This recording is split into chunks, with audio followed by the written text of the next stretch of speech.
Morning rollover hazard. Oh, I like it though. Has the CRV with the lift kit and the wider tires and everything. Project CRV. What was I gonna say? So Project CRV. So Project CRV. Oh, it's time for the first upgrades. I can't leave anything stock. And now, although most of my coworkers think I should probably fix the misfire. Well, the doy, son. It is broken, but it still runs, so it's not broken enough.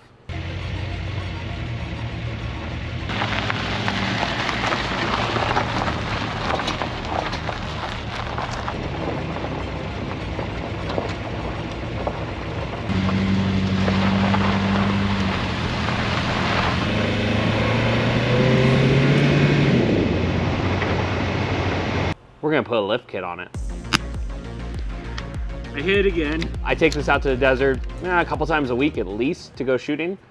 And although ground clearance is actually not an issue, we need a little more tire. I want a little better tire for going off-road, a lot of washes, big hills. So we're gonna lift it, put a small 2-inch lift kit on it from HRG Offroad so we can clear a 235 75 15 tire. I think that's gonna be an ideal tire size for this. And hopefully the lift kit will also help level it out a little bit too and just get us enough tire clearance. Well, I guess we should probably unbox these. There's 2 boxes. I think only one's for me. I think the other one's for a later CRV project.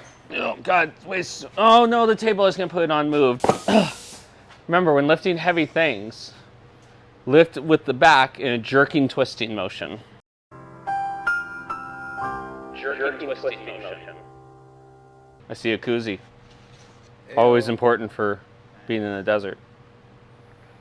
HRG Offroad. Nice. Lift kits and more. That's part of and more. That is part of and more. Ooh.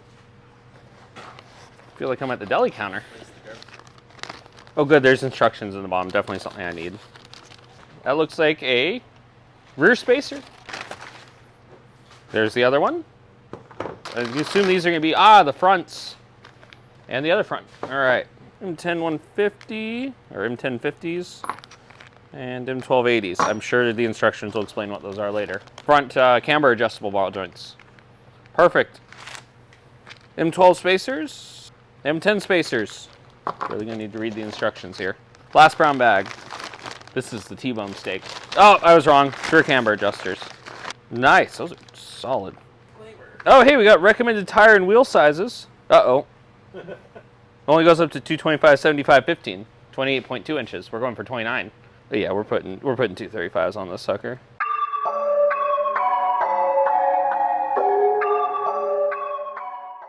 That goes into there. Those ones are obviously, you can get to those just fine. Seems like a lot more work. Stall straight. This is what you're trying to avoid, more work. We'll just leave it stock. By whole-ass one thing, we could half-ass many things. We could half-ass many things.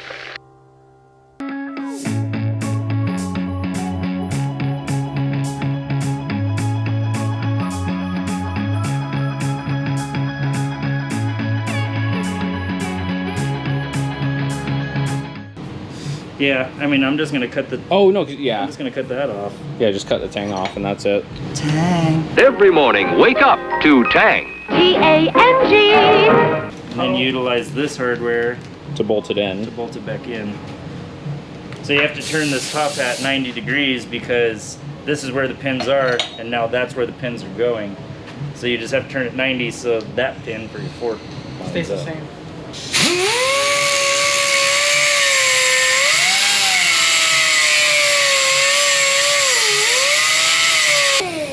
Burn my shirt up.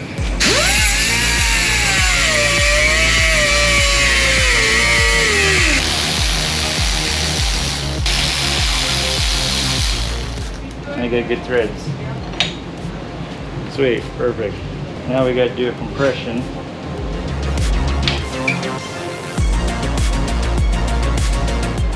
I'm gonna put this top hat square with my spring compressor. That way, whenever I press it down, I can just turn that and then line it up with the compressor. And it slips sometimes. I was just gonna clog the spring with the thing. I had it that way, so I just kept it that way. I can get it out. There we go. Oh, that's pretty good. It is what it is. This wrench is a little fat. There we go. First one's done.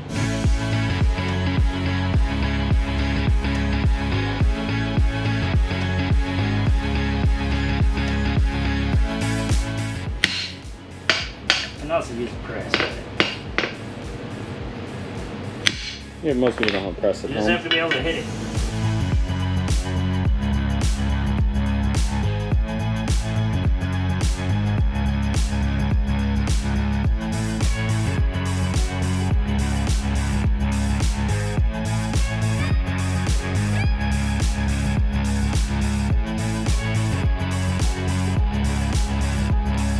Hey, that looks really close. Actually, it's not too bad, yeah. All right, well, I guess it's time to reinstall. It's just easier.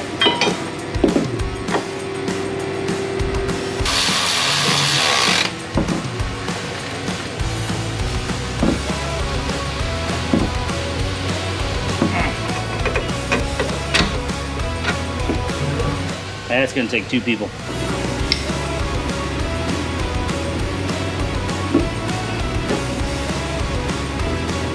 Almost there. Yep. Jeez, dude. It's so, like, fatty. Yep. Yep. I think you're down. I can't really tell. Are you?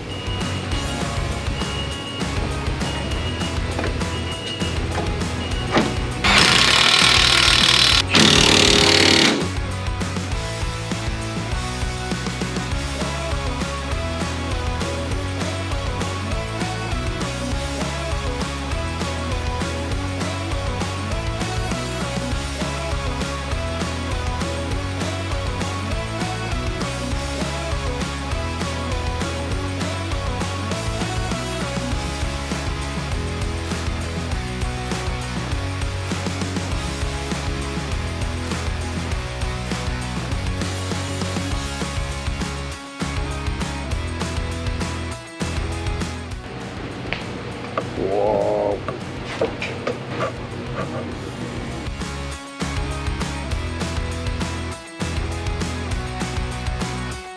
The HRG lift kits on CRV I've actually had out in the desert a couple weekends now, and a lot of pluses and a few minuses. We also got 29-inch tires on it, a little bit larger than HRG says you can put on it. We're running a 235 75 15 now on it.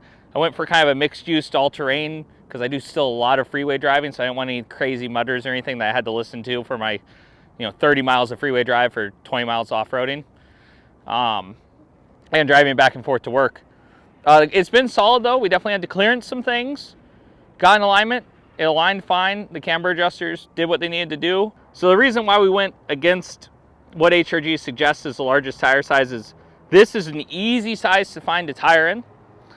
It honestly is a cheap tire, so when you pop tires in the desert and things like that, it's nice to be able to replace it for cheap. These are like $100 a pop. And honestly, it's just kind of the size I had my heart set on from the day one when we bought the CRV, so it's what I was going to put on. Oh, it was a pain, not going to lie. Definitely not as easy as lowering a car. Nothing of HRG's fault. It's just when you start modifying suspension to be pushed out and traveling past what it was intended to by Honda, you're going to run into these issues. Say with the fitment of the front shock, getting it back in the hole, it actually, at full droop, makes contact with both the body and the knuckle comes in and makes contact with the spring, so it sandwiches in there. You're able to get the top of the shock in and then kind of jack the bottom lower control arm up as you push it in. So we're able to get it. It took 3 of us to get the rear trailing arms aligned in order to get the trailing arm spacers in after we got the shock and spring in. Although honestly, it really wasn't that bad overall, but if you're planning to do it over the weekend, have a friend help you. You're gonna need 2 people for some of this. It's some heavy lifting, some adjustment you have to do, really pulling and moving on the suspension to get it all to fit. But it was worth it. I was cursing up a storm, and as soon as we were done, I looked at it, got tires on, I'm like, yeah, that was all worth it. All right, so the wheels we went with, it was admittedly hard at first when I started searching for a 15-inch 5-lug wheel that looked good for off-roading, but then I realized 5x1 14.3 is the same as 5x 4.5. which opened up more results. There's some Jeeps and stuff like that I think are in that size. But we actually ended up going with Mamba M19s. We went with a 15x8 plus 13. Now the plus 13 is really nice. They clearance the brakes well, gets the tires out away from the suspension, gives it about an inch of poke with the sidewall out from the outside of the car, and it really stabilized it. I admit I drove this on the stock wheels and tires to drop these off to get mounted and balanced, and it was scary on the freeway wanting to roll side to side. And as soon as I put these on, widen the stance out, it became super steady. It doesn't feel scary anymore to drive at speeds. Now, speaking of speeds, you're limiting your top speed and your drivability when you put this big of a tire on, especially because I made the joke about not wanting to fix the 3-cylinder it was running on. I'm sure it's down on power. I'm sure it's got a burnt valve. It probably needs a valve adjustment, which is where we're going to start trying to make a little more power. But currently, if I want to do anything over 65, we're doing it in 3rd gear. 5th gear is utterly useless, and we're talking in automatic. 5th gear is utterly useless, and 4th gear kind of works, but if you hit a slight headwind or just a breath of a hill, it's downshifting to 3rd to keep that speed. But I'll be honest, that wasn't really my concern. I take 50-mile-an-hour roads all the way to where I'm going most of the time, so for now it will do. In the future, we plan on a refreshed head, and hopefully at full power will be much better. Now, I haven't noticed the power losses off-road. It still crawls hills nicely in 1st gear. It's still got plenty of torque at the 1,500 to 2,000 RPM range for climbing those steep hills. So it still does well there, and the traction makes it so nice with these tires. In the rear, we haven't worked on it yet, but we are having some clearance issues where under a lot of flex or a lot of weight, put a lot of weight in it when I go shooting, the rear end's starting to hit on this plastic. As you can tell, I've already worn the mounts off. And there's a nice solid chunk of metal behind there I'm gonna have to knock out of the way.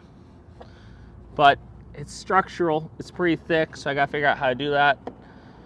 Or if we're gonna have another solution, maybe spacing the trailer arm backwards or extending it. That's still all in the works, but for right now, it's not damaging the tires. It's a nice smooth edge, so we're just leaving it because it doesn't hit often. Now in the front, we actually had to clearance so we wouldn't cut a tire. Pinch welds are obviously an issue. All you lowered guys and your road racers probably know about clearancing pinch welds. Well, it's the same thing on a lifted truck because the tire moves where it's at.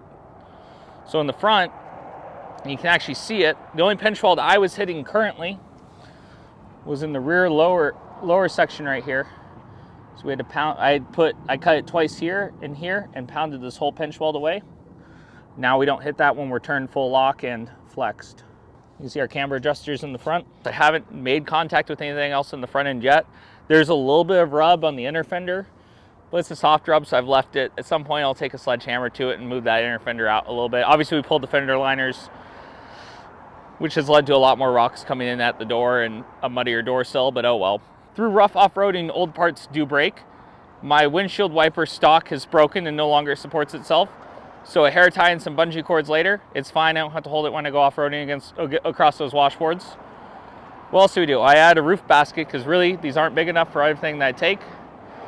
So a roof basket has been a nice add-on for it. We have cut up the front bumper, which probably has not helped my aerodynamics either. We're in the process of bash bar brush guard. We're in the process of designing one with some good winch points and everything too. That's funny. I actually had an interesting conversation with one of our guys that does a lot of off-roading, that works at a shop down the way, does a lot of fabrication. I was talking about wanting to put a winch in it. He said one of the biggest things you notice when you put a winch in it is it's so much weight so far forward in the vehicle, it ruins the balance, it ruins its off-road ability if you can't revalve and respring your shocks to deal with that weight. So for now, we're going to avoid the winch. I might carry one in the vehicle and have mounting plates for front and rear to be able to winch out of stuff if we need to, but for now, that won't be part of it. It's been fun. I love the lift kit. I love getting stairs, going out through the middle of the desert and dudes in their 4Runners and Jeeps and stuff, just looking at you going putting by in your little lifted CRV. It's fun. Oh, one of the other fixes we did. So when I got this, whoever owned it before me decided to cut the muffler off, which it sounds really cool, except for when you're sitting there idling and all that exhaust comes right into the car because it's coming out underneath the rear bumper and making a nice pocket under there of death. We didn't have any exhaust tube at the shop, but what we did have was fence post. So we added to it and fence posted our exhaust in. Fit perfectly inside the other pipe and we're able to weld it up, sketchy style, but it worked. And it actually sounds kind of cool because it's a little tingy with the fence post. But yeah, other than a little rubbing in the rear and being down on power with the tall tires causing even more of an issue now with the being down on power part, it's been really nice. It still rides comfortably on the road. Thanks, Scott. It still rides comfortably on the road. I'd say it's a little stiffer feeling over quick bumps, but still just as soft over the big stuff. So it's made it really nice, and having the extra ground clearance has been good. We're gonna fix the head next. I've got LED lighting coming for it, trying to make or discover some fuel can mounts that I like. And you know, this is an overland rig for me. I want to, you know, you can drive Phoenix to Tucson all on dirt roads. You can drive most of the way up north, if not all the way up north in Arizona on dirt roads, and that's my plan. I don't want to, you know, I want to take the path less traveled and, you know, go camping along the way and like that, and that's kind of my goal for this. So I don't really care about all out speed. I just want to be able to carry everything I need on me and get to where I'm going safely. Like, subscribe, tell us if you're interested in this new direction we're going. You know, it's still performance, it's just a totally different kind of performance.